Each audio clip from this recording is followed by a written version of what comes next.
പീച്ചിയിൽ വീണ്ടും ഭൂചലനം, ഭീതിയിൽ പ്രദേശവാസികൾ. പീച്ചി മേഖലയിൽ തുടർച്ചയായി വീണ്ടും ഭൂചലനം. തിങ്കളാഴ്ച ഭൂചലനം ഉണ്ടായതിനു ശേഷം ഇന്ന് രാവിലെ വീണ്ടും ഭൂചലനം ഉണ്ടായിരിക്കുന്നു. എന്നാൽ വലിയ രീതിയിലുള്ള ഭൂചലനമല്ല എന്നുള്ളതിനാൽ റിക്ടർ സ്കെയിലിൽ രേഖപ്പെടുത്തിയിട്ടില്ല. തുടർ പ്രകമ്പങ്ങൾ ഉണ്ടാകുന്നതോടുകൂടി പ്രദേശവാസികൾ ഭീതിയിലാണ്. ഇപ്പോൾ നമുക്ക് കാണാൻ കഴിയും, ഇത് ചിറ്റിലപ്പള്ളി ലോനപ്പൻ എന്നയാളുടെ വീടാണ്. ഇവിടെയെല്ലാം ചുമരുകളെല്ലാം എല്ലാ മുറികളിലെ ചുമരുകളിലും വിള്ളൽ ഉണ്ടായിരിക്കുന്നു.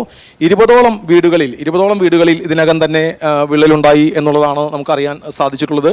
ഈ മേഖല പീച്ചി ഡാമിൻ്റെ 1 കിലോമീറ്റർ ചുറ്റളവിലുള്ള ഒരു മേഖലയാണ്. ഇപ്പോൾ നമുക്ക് കാണാൻ കഴിയും, ഈ ഹാളിലുള്ള ചുമരിലെല്ലാം വലിയ നീളത്തിലുള്ള വിള്ളലുകൾ നമുക്ക് കാണാൻ സാധിക്കുന്നുണ്ട്.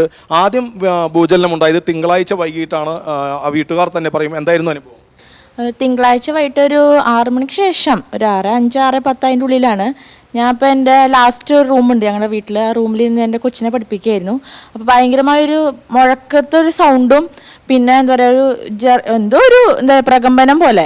അപ്പം ഞാൻ ആ റൂമിൽ നിന്ന് ഇറങ്ങി, ഞാനും കൊച്ചും ഇറങ്ങി ഓടി ഈ ഹോളിലേക്ക് വരികയാണ് ചെയ്തത്.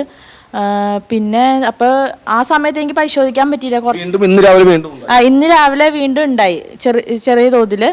അപ്പോൾ പിന്നെ ഞങ്ങൾ ചെക്ക് ചെയ്തപ്പോൾ ഫുൾ ഇങ്ങനെ എല്ലാ റൂമിലും ഇങ്ങനെ വിള്ളലുകൾ വന്നിട്ടുണ്ട്. ഇത് ഒരു വീട്ടിലെ മാത്രം അവസ്ഥയല്ല, പ്രദേശത്തെ നിരവധി വീടുകളിലുണ്ട്. 20ലധികം വീടുകളിൽ ഇത്തരത്തിലുള്ള വിള്ളലുകൾ ഉണ്ടായിട്ടുണ്ട് എന്നുള്ളതാണ് നമുക്ക് മനസ്സിലാക്കാൻ സാധിക്കുന്നത്. അതുകൊണ്ട് തന്നെ പ്രദേശവാസികൾ ഭീതിയിലാണ്. മാത്രമല്ല തുടർച്ചയായ പ്രകമ്പനങ്ങൾ.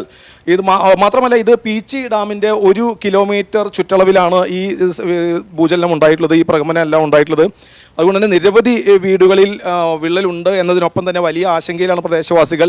ഇവിടെ ഒരു ജലശുദ്ധീകരണശാലയും അതുപോലെ തന്നെ തൃശ്ശൂർ നഗരത്തിലേക്ക് ഉൾപ്പെടെ കുടിവെള്ളം വിതരണം ചെയ്യുന്ന വലിയ ടാങ്കുകളുമുണ്ട്. ഇപ്പോൾ വാർഡ് അംഗം സന്ധ്യ ഷാജിയുണ്ട്. പ്രദേശവാസികൾ ഭീതിയിലാണ്. പ്രദേശവാസികൾ നല്ല ഭീതിയിലാണ്. അടിക്കടിയായി 3-ാം തവണയാണ് ഇപ്പോൾ ഉണ്ടായിരിക്കുന്നത്. അതിൻ്റെ ഭീതിയുണ്ട് നന്നായിട്ട്. റവന്യൂ അധികൃതർ ഇവിടെ എത്തിയിരുന്നു, എന്തായിരുന്നു പ്രതികരണം?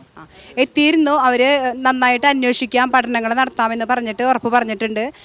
കേടുപാടുകൾ സംഭവിച്ച വീടുകൾക്ക് വേണ്ടിയിട്ടുള്ള നഷ്ടപരിഹാരത്തിനുള്ള അപേക്ഷയും കൊടുക്കണമെന്ന് പറഞ്ഞിട്ടുണ്ട്. നേരത്തെ നമ്മൾ പറഞ്ഞതുപോലെ തന്നെ പീച്ചി ഡാമിൻ്റെ 1 കിലോമീറ്റർ പരിധിയിലാണ് ഈ ഭൂചലനങ്ങളെല്ലാം, ഈ പ്രകമ്പനങ്ങൾ തുടർച്ചയായി ഉണ്ടായിട്ടുള്ളത്. ഈ കയറ്റം പീച്ചി ഡാമിൻ്റെ റിസർവോയർ മേഖലയിലേക്കാണ് ഈ കയറ്റം പോകുന്നത്. ഈ വഴിയിലുള്ള വീടുകളിലെല്ലാമാണ് ഈ പ്രകമ്പനങ്ങൾ മൂലം, തുടർച്ചയായ ഭൂചലനം മൂലം വിള്ളലുകൾ ഉണ്ടായിട്ടുള്ളതും. ഇതുമൂലം പ്രദേശവാസികൾ വലിയ ആശങ്കയിലാണ്. TCVക്ക് വേണ്ടി പീച്ചിയിൽ നിന്നും ക്യാമറമാൻ റോയിയോടൊപ്പം മുകേഷ് ലാൽ.